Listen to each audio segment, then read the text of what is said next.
Okay, we're here at the shelling beam saw and we're in the shelling program.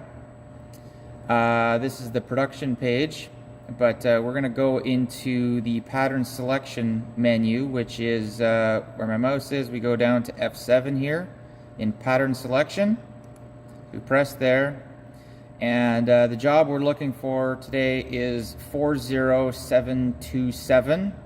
So we come over here on the schedule list and we find that job.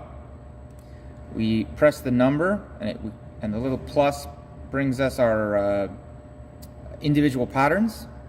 So we press the main number. We press the little play button here to bring it over to the production list. Press the top one, and then it highlights everything.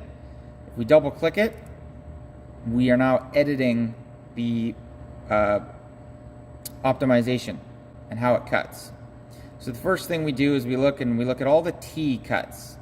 There's one here, and one here. They're all defaulted to 6 mils. Now 6 is the bare minimum. That is the offcuts, and that's why they're default to 6. We like to make them bigger so that there's no problems with jamming in the saw and chipping problems, but sometimes it has to be at 6. That's why 6 is the bare minimum. So right now we're gonna press the 6 there, and we can just change this to on the bottom here. That 6 is right here on the bottom, this one, and on the opposite side of the board over here is 28.1. So we can make the first 6 20. And if I press the down arrow key after changing that number, it automatically enters it and I'm in a new field. That 20 has now appeared here, and it's changed this to 14. So 20 is best, 10 mils is good, and 6 is the bare minimum as a reiteration. So we continue going down and we find the next T cut, this 6, which is over here on your right hand side. So on the far left, the gray dark stuff is the waist. Well, we have 43.7 mils, which means we can make this our ideal 20. And we can keep going down, and we go to this one and we can do the same thing. And it's moved it over. And now we're done for this pattern. Now when we have two options to go to the next pattern. We can just press save here and it will save it. Or you can press up here on the pattern selection area, we have the arrow keys. You can press the arrow key, and if you haven't saved previously, it will ask you to save. You can say yes, or if you need to go back to the default, if you typed in some wrong numbers, you can press no, and it will go back to the default numbers that you had before. So continuing on this pattern selection number 2 up here, over here, there's 2 out of 4. We're on the second one.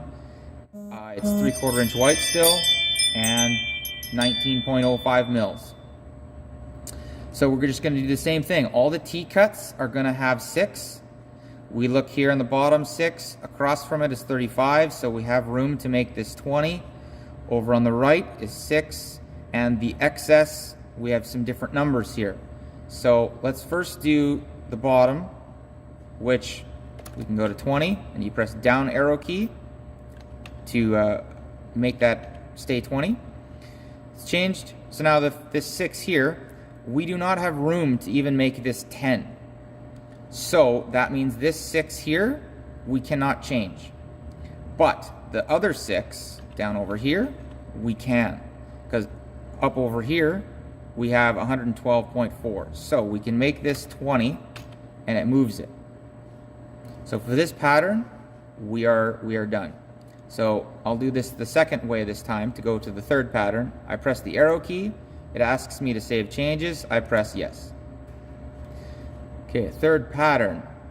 As you can see, 1.7. What does that mean?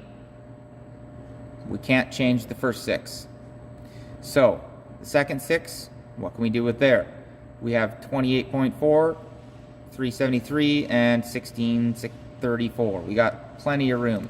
So let's move all those over to 20. And I moved from my field here just with the down and up arrow keys.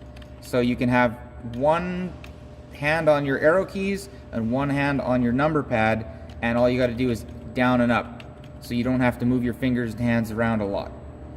So this one is done. I'm going to press the arrow key up on the top left to go to and save changes.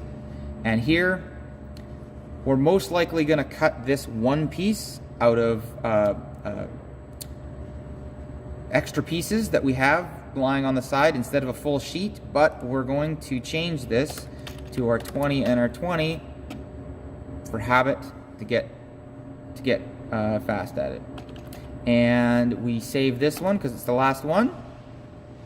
And then after that, we're done this job. So we go and we press F7 again to go back to the selection menu. We look and we make sure pattern 1 through 4 for this job, 40727 in the production list is all there. We press the top one, and so there's green dots here, which means it's been cut before. This is for video purposes. And the bottom one here is white, which means it wasn't cut. So, but if they were all white and we're going to start this as a normal job, we would press the top one and we would come down to the F11, and we would press F11 if we had air on. But it's quiet, there's no air, which means the saw actually won't run. And F11 here, where my cursor is not available for me. But if it was, I would press F11. This would load over into the production page, which looks like this. F2 over here is the production page, and it would load up here, and it would all be here, and you would be ready to start cutting. There'd be more information here as well.